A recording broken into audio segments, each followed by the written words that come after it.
Hi, welcome to my presentation. My name is Grace Delany, and this is my presentation for my Honors Digital Studies capstone project. What I did for my project was I made a website that hosts several different graphic design representations of 3 Kingsolver novels. So as you'll see for each one, I wrote an essay, I made a graphic using Adobe Photoshop that represents the book, and I put it all on a website that makes it easy for everything to access. So the way that this presentation is going to work is I'll just screen share my website and I'll show you what I did and what everything is all about.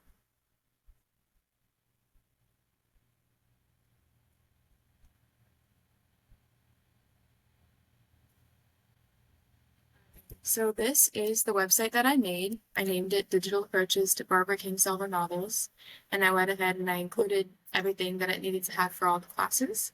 I have an About This site page. It gives some background on my goals for this project, what I wanted, and how it all went for me. I pointed out how during my classes I discovered Barbara Kingsolver and I really loved her stories. And so I thought it would be really fruitful for me to find a way to represent the crux of each of them using Adobe Photoshop. And basically, the idea was, how can I represent the gist of this book without any words? So using images to do that. And as I've written here, the goal is to give myself and others an interesting way to understand more deeply and to continue to assist the issues that Kingsolver addresses in her stories. I think it went really well. I learned a lot about how to use the graphic design editing software and also got practice building a website. But my favorite part was just reading the books and having good conversations about them because I think they really bring to light of issues that are becoming more and more prominent every day. So I'm going to take you through each of the graphics that I made and each of the essays that I wrote. So the first one we'll look at is Flight Behavior. This was the first ever Barbara Kingsolver book that I read. And it's very interesting because her other works that we'll look at are based on different stories, but this one is just all her. So it's a very good glimpse into who she is as a writer as far as her fiction goes. So I have my summary here. Basically, it's a story of a young woman who's battling her internal desire to go outwards and use her brain and get more schooling and experience the world, and the pressures on her to stay home in a home situation that she's not exactly enjoying, but she does love her family, and so she feels tied down to them. So the whole book is about that internal struggle happening between her internal and her external desires. And that's kind of what I point out. So as you'll see for each of my pages about the posts, I have summary, I have the crux, which is like what the book is really about, and then I use that in my graphic design to show the essential points of the book, that if I were to make a cover for it without any words and how someone would get an idea of the story, these things would have to be there. So for this graphic, the focus is the house in the mountains on a sheep farm, which is very prominent in the book if you've read it. And so in the foreground, we have the sheep with the butterfly on top, which represents Della Robbia's short-term obligations on her time and on her existence, basically. And then in the background, we have the looming mountains, which represent everything that she wants to go and achieve. And they're always kind of lurking, they're always kind of looming, and they're never going away. And ultimately, at the end of the story, Della Robbia decides to continue to stand by her family, but separately. She gets divorced, and then she does go out to the figurative mountains. She decides to go and chase her dream of higher education. And then if we just scroll down on this website, I have included the full essay that kind of outlines what the story is all about and some of the essential themes present there. So that was my flight behavior essay. The second one was the Poisonwood Bible. This is an extremely long book, but it is hilarious. It's kind of like a mix of As I Lay Dying and Little Women. It's a story of a family that goes on a missionary trip to the Congo from the perspective of 4 daughters and their mother. And basically, Nathan Price is not really a good father. He takes them there, but none of them want to go. And each of the sisters have 4 separate perspectives that help bring to light different themes that are present in the book. So there's Rachel, Ada, Leah, and Ruth May. Rachel is the oldest. She only cares about how she looks, basically. So her perspective is very superficial. Then we have Leah and Ada, and they're twins. And Ada never speaks, and she has a lame foot, but her writing and her prose is superlative. It's extremely beautiful and it's famous. That's why it reminds me of Faulkner. And then there is Leah, who just wants to make her dad proud, which ultimately she defies him in the course of the story, but she's all about the character that protests gender roles, stereotypical gender roles. And then there's Ruth May, who is the youngest. She kind of represents innocence. She's brought along against her will, but she's not really thinking about it.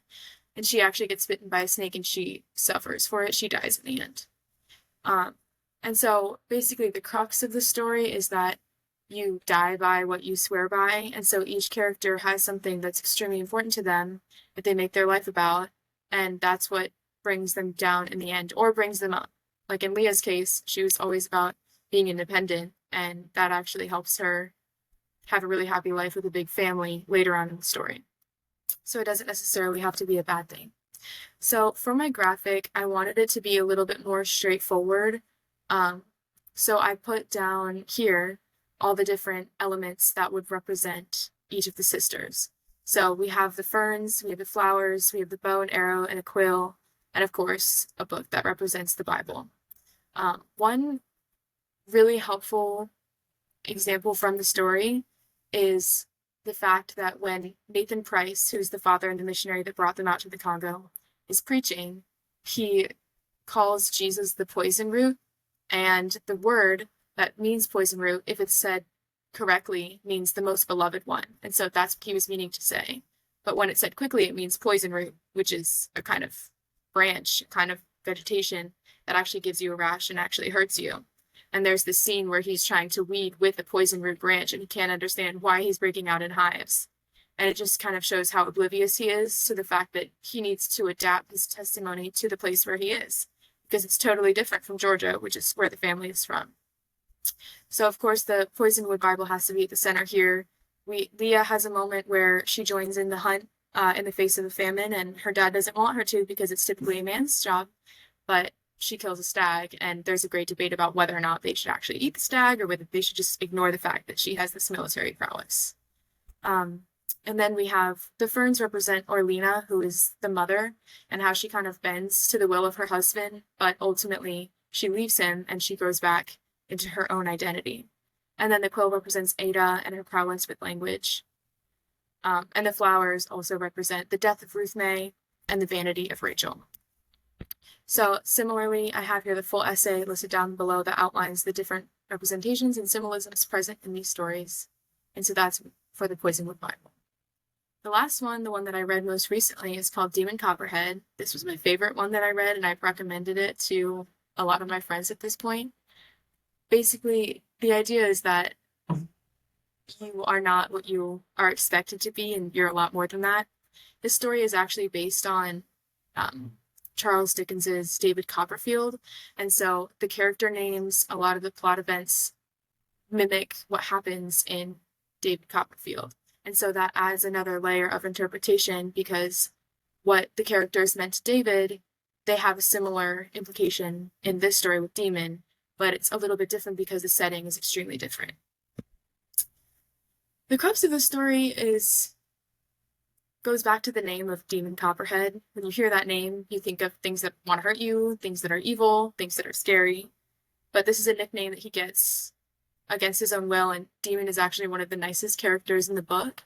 And so, in a word, it points out how everything, including and especially his nickname, Demon, sets him up as a villain, but he's actually the hero of the story. And thank goodness he actually does get a happy ending at the end of the story. So for my graphic, I put meant to resemble a copperhead snake in a tree looking out over the village, and that represents Demon looking out, wanting a home for himself. At first glance, this might look like a snake who's preying on the town below and the cows, but when you look at it with a second glance, you see that he actually just wants to belong and become in that situation where he does have a family and someone to help him. The full essay kind of outlines this. It points out how the different characters reflect those in David Copperfield, and also highlights how Damon is a resilient and somehow manages to remain innocent and not jaded in the face of all the difficult situations he encounters, including becoming addicted to opioids and becoming surrounded to people who are addicted to opioids, and how that really takes a huge toll on his life. But the story is extremely well written. It does use a lot of expletives in the writing style, which makes it very different. And when I recommended it to some people, they're like, oh my goodness, this is so hard to read because it's not proper English. But again, it is very well written, and I definitely enjoyed reading it. So my whole idea here was to just kind of highlight what's good about these novels and hopefully bring back a desire to read them and get people thinking about the environmentalist issues that they talk about. So all that in mind, I'd like to conclude this presentation. Thank you so much for listening and for watching, and the end.